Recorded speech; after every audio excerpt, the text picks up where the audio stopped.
कि दोस्तों कुछ मैंने लिखा था कि इतिहास गवाह है जो जितना ज़्यादा देगा वो उतना ज़्यादा बढ़ेगा और जो जितना ज़्यादा बढ़ेगा वो ज़मीन पे भी उतनी ही तेज़ आकर आ गिरेगा। चाहे वह साम्राज्य हो या फिर अंग्रेज़ों का शासन, चाहे फिर वो अरबियों का तेल हो या फिर भारत का सोने की चिड़िया होने का काल और गुलाम हो जाने तक का दौर। जो जन्म लेगा वो ज़रूर एक दिन नष्ट होगा, क्यों ना फिर इस छोटी सी ज़िंदगानी में वो किया जाए जिससे दूसरों की ज़िंदगी जीवन यानी कि जिसमें जान हो वो बन जाए। दोस्तों, ये जो पंक्तियों का कहने का मेरा अर्थ है, इसमें मेरा अर्थ ये है दोस्तों कि हम ये चीज़ आए दिन देखते हैं कि हम में से कई ऐसे लोग होते हैं जो कई चीज़ों में कहीं ज़्यादा एफ़र्ट्स देते हैं। तो असल में तो कहावत ये है कि अगर मेहनत करोगे तो उसका फल ज़रूर मिलेगा और एक दिन ज़रूर कामयाब बनोगे। और ये कहावत बिल्कुल सही है, मैं ये नहीं कह रहा कि गलत है, एकदम सही है। पर अगर उसके आगे की दृष्टि देखें, उसके आगे की तरफ दृष्टिकोण करें तो हमें समझ में आएगा कि एग्ज़ाम्पल के तौर पे मैं समझाता हूँ कि मान लो बहुत दूर तक की ये बात है, मान लो कि एक बच्चा है जो बहुत ज़्यादा मेहनत करके पढ़ाई कर रहा है, मान लो, और वो बहुत ज़्यादा मेहनत करके बहुत ही ज़्यादा अच्छे नंबर लेकर आता है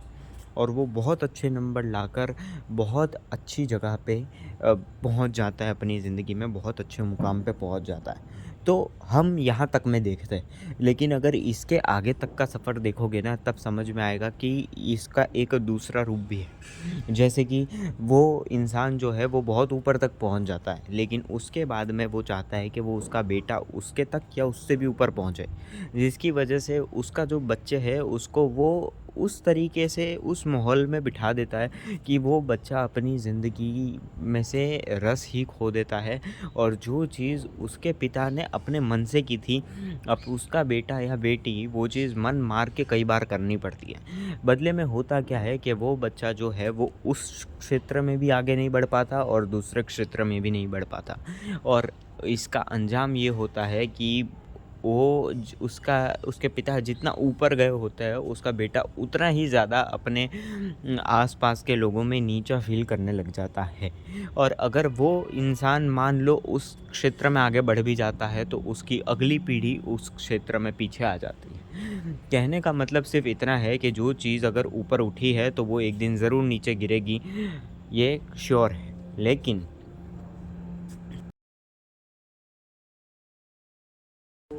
लेकिन फिर इसका एक और अगर उससे भी दूर देखने जाए तो इसका एक और अर्थ भी होता है कि जब वो नीचे गिर जाते हैं फिर उसके बाद में, क्योंकि उनके पास खोने को कुछ नहीं होता और पाने को पूरा आसमान होता है, इसलिए फिर वो और ज़्यादा ऊपर उठने के उनके पास मौके होते हैं और जिसके अंदर हौसला होता है, कुछ कर दिखाने का हुनर होता है, वो उस चीज़ से भी ऊपर उभर आता है। कहने की बात ये नहीं है कि जो जितनी ज़्यादा मेहनत करेगा वो उतना ज़्यादा हारेगा। नहीं, ऑब्वियस सी बात है, जो मेहनत करेगा वो तो अपनी ज़िंदगी में जीतेगा ही जीतेगा। लेकिन बात ये है कि जो मेहनत करेगा उसको उस चीज़ की कदर होगी, वो और वो उतना ही ऊपर जाएगा। और अगर वो अपने अंदर अभिमान, अहंकार, लोभ नहीं आने देता, तो वो अपने मुकाम पे बने रहेगा अपनी मेहनत के दम पे। लेकिन जैसे ही उसमें या उसके परिवारजनों में या उसके साथियों में या उसके